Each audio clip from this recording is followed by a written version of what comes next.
Hello guys, welcome to my channel Deepa education J. आज की इस वीडियो में हम बात करेंगे बिहार एस्टेट 2023 की जो परीक्षा थी, जो 2024 में 18-19 मई से स्टार्ट है। शिफ्ट वाइज बच्चों का एग्जाम चल रहा है। 19 मई 2024 का एग्जाम रिव्यू के बारे में चर्चा होगी और परीक्षा में आने वाले प्रश्नों पर चर्चा होगी। महज 5 से 10-15 मिनट की इस वीडियो में जो भी परीक्षा में बैठने से पहले अगर ये वीडियो बच्चे देख लेते हैं तो आपको ये बहुत हेल्पफुल होगी कि आपको कैसे किस टाइप के प्रश्न एग्जाम में अपीयर हो रहे हैं और आपको क्या लेकर जाना है, सारा कुछ मैं एकदम डिटेल में आपको बता दूंगी। तो वीडियो को स्किप मत करिए। सेशन पसंद आए तो प्लीज़ चैनल को लाइक करें, सब्सक्राइब करें, शेयर करें। Let's start.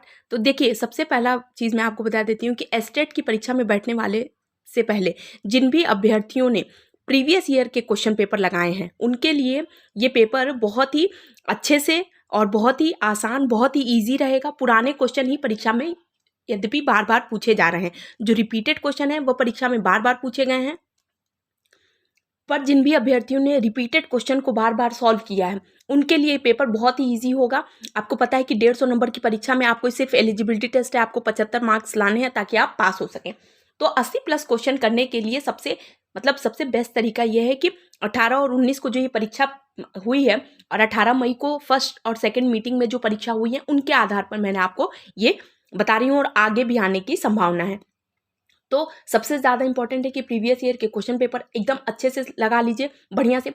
प्रीवियस ईयर में जो भी क्वेश्चन आए हुए हैं उनको कम से कम 10 बार प्रैक्टिस करिए। समझिए इस चीज़ को, 10 बार प्रैक्टिस करिए, क्योंकि जब इजी क्वेश्चन आते हैं परीक्षा में सबसे टफेस्ट होता चीज़ ये है कि जब बहुत इजी क्वेश्चंस आने लगते हैं परीक्षा में तो आप क्या करते हैं कि कंफ्यूज हो जाते हैं। या तो आप कंफ्यूज हो जाते हैं और या तो आप जो है इतना कंफ्यूज, मैंने जो कंफ्यूजन का लेवल होता है वो इतना ज़्यादा हाई होता है, इतना ज़्यादा कि आप गलती कर देते हैं। तो आपको करनी है 10 से 15 बार प्रैक्टिस एक ही क्वेश्चन की बार बार, ताकि प्रीवियस ईयर के क्वेश्चन जो आ रहे हैं परीक्षा में वो आप बिल्कुल बिना गलती के आप कर सकें। क्योंकि देखिए, जब आप टफ पेपर देते हैं, जब एग्जाम का लेवल टफ होता है तो सबके लिए टफ हो जाता है, लेकिन जब इजी होता है, जब सब बच्चे आके बताते हैं कि नहीं बहुत ईजी आ रहा, बहुत ईजी आ रहा, वो पेपर आपको सीरियस लेने की ज़रूरत होती है। समझिएगा इस चीज़ को। क्यों? क्योंकि आपके वो बहुत इजी वाले क्वेश्चन जो होते हैं वो गलत होते हैं, और गलत होने से अगर 1-2 नंबर भी आपके गलत हो जाते हैं और आप पासिंग मार्क्स को अचीव नहीं कर पाते हैं तो वो आगे चल के दिक्कत होती है। तो अगर सेशन पसंद आ रहा हो, ये सारी चीज़ें आपको पसंद आ रही हो तो प्लीज़ चैनल को लाइक करें, सब्सक्राइब करें, शेयर करें। और अब मैं कुछ क्वेश्चंस बता देती हूँ, ये क्वेश्चन आप पढ़ के जाइए। एग्जाम में हूबहू ऐसे प्रश्न या इनसे रिलेटेड प्रश्न आपकी परीक्षा में पूछ लिए जाएंगे। तो पहला क्वेश्चन है, किस संधि के द्वारा जर्मनी को संयुक्त राष्ट्र का सदस्य बनाया गया? और ये संधि थी 1926 की लोकार्नो संधि द्वारा। आपको पता है कि प्रथम विश्व युद्ध जब होता है 1914 से प्रारंभ होता है और 1918 तक। कल सुबह की मीटिंग में यही प्रश्न पूछा गया था कि प्रथम विश्व युद्ध का कितने से कितने वर्षों तक चला था, यानी कितने वर्षों तक चला था। कब से कब तक नहीं ये पूछा था कि कितने वर्षों तक चला था, तो 4 वर्षों तक चला था, ध्यान रखिएगा। और आपको पता है कि जो 1920 वाला टाइम होता है, जब हम हिटलर के बारे में पढ़ते हैं तो 1920 जब हिटलर फ्यूरर बनता है और 1923 का जब समय आता है और 1933 का जब टाइम आता है जब हिंडनबर्ग उसको जर्मनी का चांसलर बनाता है, और हिंडनबर्ग की मृत्यु के बाद जब जर्मनी का चांसलर राष्ट्रपति तक बन जाता है, तो वहाँ पर जब हिटलर क्या करता है कि आपको पता है कि वहाँ पर जो रहने वाले यहूदी थे उनको वो टारगेट करता है हिटलर, और टारगेट करने के बाद से उनको बहुत ही गलत ठहराता है। यहूदियों को बताता है कि जो ये लोग हैं ये मतलब कि सिर्फ और सिर्फ जर्मनी में वो नाज़ी लोगों को ही मानता था। उनका कहना था कि जो जर्मन लोगों की विचारधारा है, जो जर्मन नस्ल के लोग हैं वही मेन लोग हैं, जर्मनी में रहने लायक हैं। बाकी जितने भी यहूदी थे, अन्य अल्पसंख्यक थे या अन्य क्षेत्र धर्म जात के थे, उनको वो क्या कर दे रहा था, टारगेट कर रहा था। तो 1933 में जब वो क्या होता है, जब जर्मनी का क्या बन जाता है, पूर्ण रूप से सर्वे सर्वा बन जाता है, तो ध्यान रखिएगा उससे पहले ही वो लोकार्नो संधि के द्वारा क्या होता है, लोकार्नो संधि के द्वारा जर्मनी को संयुक्त राष्ट्र का सदस्य बनाया जाता है। उसके बाद वो जब ये चांसलर बनता है तो वो संयुक्त राष्ट्र के सदस्यता से अपने को क्या कर लेता है, वापस कर लेता है, जर्मनी को वापस करता है, और जर्मनी के बाद रूस सदस्य बनता है। तो देखिए, ये सारी चीज़ें बहुत इंपॉर्टेंट है एग्जाम के लिए, और ऐसे ही प्रश्न पूछे जा रहे हैं। कब चांसलर बना मैंने बता दिया आपको, हिंडनबर्ग की मृत्यु के बाद 1933 में बन गया ये चीज़। मीन कैंप किसकी रचना है, हिटलर की है, उसकी आत्मकथा है जो उसने जेल में रहकर लिखी थी।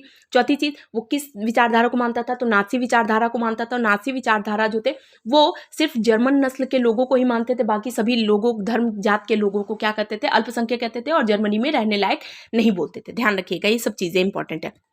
नेपोलियन बोनापार्ट द्वारा लिखा गया कानून संहिता को हम किस नाम से, तो नेपोलियन का सिविल कोड के नाम से जानते हैं। आपको पता है कि रॉबस्पियर का समय होता है 1793 से लेकर 1794 तक। उसके समय को आतंक का युग कहते हैं, क्योंकि मात्र 1 साल के शासन में वो लगभग 20,000 लोगों को गिलोटनाइज कर देता है। बाद में उसे रॉबस्पियर को भी क्या किया जाता है, गिलोटिन किया जाता है। तो इसकी मृत्यु के रॉबस्पियर की मृत्यु के पश्चात जब आपका वहाँ पर कानून संहिता, कानून की अगर बात होती है तो रॉबस्पियर की मृत्यु के बाद से जो कानून की स्थिति होती है वो बहुत ही ज़्यादा डमाडोल हो जाती है। अब ऐसे में एक ऐसे शासक की ज़रूरत होती है, डायरेक्टरी का शासन आता है, लेकिन डायरेक्टरी का भी शासन सिर्फ 4 से 5 वर्ष तक चलता है। उसके बाद से नेपोलियन बोनापार्ट का टाइम आता है। यद्यपि नेपोलियन बोनापार्ट को मिलके प्रशा, ऑस्ट्रिया ने मिलके वाटरलू के युद्ध में पराजित किया था 1815 में, और उसके बाद से उसकी स्थिति क्या हो जाती है, समाप्त हो जाती है। लेकिन नेपोलियन बोनापार्ट जब शासक बनता है तो उसने क्या किया कि बहुत से ऐसे कानून संहिता बनाए। कानून संहिता यानी उसने पहली चीज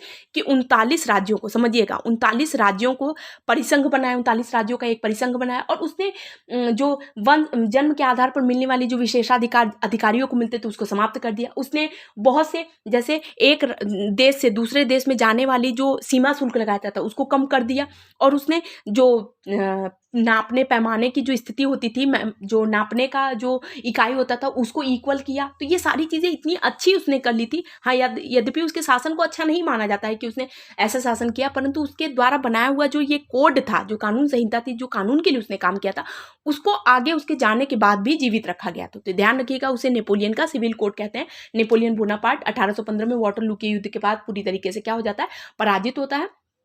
और इस तरह उसके द्वारा बनाई हुई जो संहिता होती है वो कानून संहिता के नाम से जानी जाती है। ये फ्रांस का जब बनता है, शासक बनता है, तो उसने इस मैटर में लेकर बहुत ही अच्छा काम किया था। ध्यान रखिएगा, इंपॉर्टेंट है।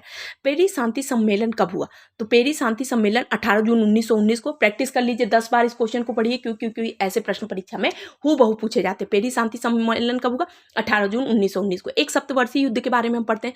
1756 से लेकर 1763 तक होता है, 7 वर्षों तक चलता है इंग्लैंड और फ्रांस में। इसमें फ्रांस हार जाता है और इंग्लैंड क्या हो जाता है, जीत जाता है। ध्यान रखिएगा। और इसी पराजय के बाद, फ्रांस की इस पराजय के बाद ये अमेरिका में स्वतंत्रता संग्राम के लिए जो स्थिति थी वो पनपी, और लोगों ने अमेरिकी, आपको पता है कि अमेरिका 4 जुलाई 1776 में जब माना जाता है तो आज़ाद हुआ था। ध्यान रखिएगा, इंपॉर्टेंट है।